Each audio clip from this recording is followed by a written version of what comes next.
लखनऊ शहर की पुरानी और घुमावदार गलियों के बीचों बीच, जहां आधुनिकता की चमक अभी पूरी तरह नहीं पहुंची थी, एक छोटी सी दुकान थी जिसका नाम था जनाब की बिरयानी। ये सिर्फ एक भोजनालय नहीं था, ये अवधी पाक कला का एक जीवंत संग्रहालय था और इसके संरक्षक थे 70 वर्षीय जनाब अली, जिनके हाथों में बिरयानी का वो जादू था जो पीढ़ी दर पीढ़ी चला रहा था। जनाब अली की झुकी हुई कमर, उनके चेहरे पर वक्त की सिलवटें और उनकी आंखों की गहराई में आपको सदियों पुरानी पाक कला की कहानी मिलेगी। उनके लिए बिरयानी केवल चावल और गोश्त का मिश्रण नहीं थी, ये उनके पुरखों की विरासत थी, उनकी जिंदगी का सबसे कीमती खजाना। जनाब अली के दादा नवाब वाजिद अली शाह के दरबार में एक शाही बावर्ची हुआ करते थे। उन्हें याद था कि उनके दादाजी उन्हें कैसे सिखाते थे कि बिरयानी में हर चीज को समय देना कितना जरूरी है। चावल बासमती, जिसका हर दाना लंबा और मखमली होना चाहिए, उसे पहले इत्मीनान से धोया जाता था,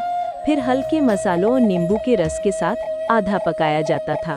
लेकिन बिरयानी की जान थी उसका मटन। मटन के बेहतरीन टुकड़ों को दही, अदरक, लहसुन, हरी मिर्च और कम से कम 15 खुशबूदार मसालों के मिश्रण में रात भर मैरिनेट किया जाता था। जनाब अली हमेशा जोर देते थे कि मसालों को मापने का तरीका वजन नहीं बल्कि दिल का अंदाज होना चाहिए। अगले दिन मटन और चावल को एक बड़े भारी तल वाले तांबे के हंडे में परतों में सजाया जाता था। सबसे ऊपर केसर का दूध, खुशबूदार केवड़ा जल और देसी घी की कुछ बूंदें डाली जाती थीं। इस हंडे को गीले आटे से पूरी तरह सील कर दिया जाता था ताकि अंदर की खुशबू और भाप कहीं बाहर न निकल पाए। इसे धीमी आंच पर, जिसे वे दम कहते थे, घंटों पकाया जाता था। दम में पकी ये बिरयानी अपने अंदर नवाबों के दस्तरखान का वैभव समेटे हुए थी। बाजार में अब कई नई और चमकदार दुकानें खुल गई थीं, जो कम समय में बनने वाले फास्ट फूड और तरह तरह की बिरयानी बेचती थीं। इनके ग्राहक युवा थे जिन्हें तेज और चटपटा जायका पसंद था। कई लोगों ने जनाब अली को सलाह दी कि वे अपने तरीके बदल दें या बिरयानी में तेल मसाला ज्यादा कर दें, पर जनाब अली मुस्कुराकर मना कर देते थे।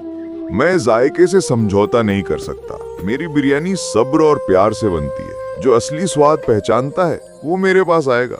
और उनकी बात सच होती थी। उनकी दुकान के बाहर दूर दूर से आए ग्राहकों की एक लंबी इत्मीनान वाली कतार लगी रहती थी। एक दिन शहर का एक नामचीन फूड ब्लॉगर समीर हुसैन जनाब अली की दुकान पर आया। समीर अपनी कड़वी और सीधी आलोचनाओं के लिए मशहूर था और उसका एक रिव्यू किसी भी खाने की दुकान को बनाया बिगाड़ सकता था। वो आधुनिकता का पुजारी था और पारंपरिक खाने में अक्सर नुक्स निकालता था। जनाब अली ने समीर को अपनी खास शाही मटन बिरयानी मिट्टी की थाली में परोसी। समीर ने पहले अपनी नाक के पास लाकर उसकी खुशबू ली। बिरयानी की खुशबू ने उसे हैरान कर दिया। ये तेज तीखी नहीं बल्कि गहरी मखमली और सुकून देने वाली थी। समीर ने पहला चम्मच बिरयानी का मुंह में लिया, उसकी आंखें बंद हो गईं और उसके चेहरे पर एक अविश्वसनीय शांति छा गई। बिरयानी में मसाले का शोर नहीं था बल्कि हर मसाला एक नज्म की तरह मिल रहा था। मटन इतना मुलायम था कि मुंह में जाते ही रेशम की तरह घुल गया। ये सिर्फ खाना नहीं था, ये एक काल यात्रा थी जो उसे सदियों पुराने अवध के रसोइयों में ले गई थी। समीर ने बिरयानी का हंडा खोलते हुए जनाब अली से पूछा, जनाब, मैंने दुनिया भर में बिरयानी खाई है पर ऐसी नहीं। ये जायका कैसे मुमकिन है?